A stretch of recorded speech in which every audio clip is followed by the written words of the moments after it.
bienvenue dans le podcast Devenir triathlète. Je suis Hermano, producteur de podcasts sportifs et triathlète depuis plus de 20 ans. Chaque lundi, nous laissons le micro à Kylian Tanguy pour revenir sur l'actualité multisport de la semaine écoulée.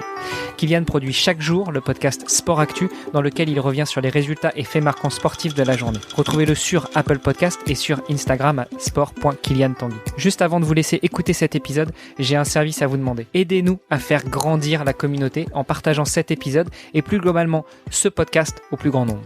Allez, assez discuté, place aux actus du moment avec Kylian Tanguy. Sport Actu, c'est l'actu sport. Chers auditeurs, je vous retrouve cette semaine pour un nouvel épisode des actualités triathlon. Mais après discussion avec Hermano et Olivier, nous avons décidé de le modifier légèrement en ne parlant pas que des résultats bruts avec simplement les résultats, mais plutôt de prendre du recul sur l'événement et d'apporter un regard extérieur. Il s'agit du tout premier épisode de ce genre, et si vous voulez nous donner votre avis et nous faire un retour, je vous invite à le faire sur la page Facebook Devenir triathlète. Nous prendrons un plaisir à en discuter avec vous. Aujourd'hui, je vous emmène donc à Elsner au Danemark, une ville située à 50 km au nord de Copenhague où se sont déroulés les championnats d'Europe d'Ironman 70.3. Chez les hommes, c'est George Goodwin qui s'est imposé en 3h39.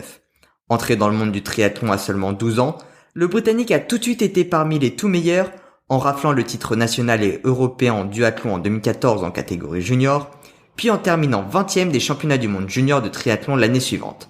Il a ensuite augmenté le niveau en allant sur le circuit national de triathlon, où il a également enchaîné les podiums. Puis en 2019, il s'est lancé sur les Ironman 70.3, où il a accroché 3 podiums dont 2 victoires, avec notamment une très belle 12e place au championnat du monde à Nice. Pour l'instant, il n'a pas encore réalisé de full distance, mais ça ne serait tardé et il montera également très certainement sur les podiums. Du côté de la course dames, c'est Lucy Charles Barclay qui a été la plus rapide en moins de 4 heures, 3h59 et 57 secondes. Mais faut-il vraiment la présenter ? Championne britannique junior de natation à l'âge de 7 ans, elle a jusqu'à ses 19 ans remporté de nombreuses courses avant de se diriger vers le triathlon, puis sur les distances half et full Ironman.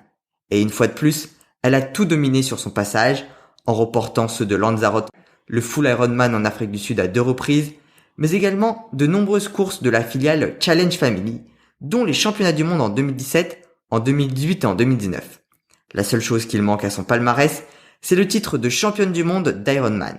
Pour l'instant, elle n'a jamais fait mieux qu'une 2e place.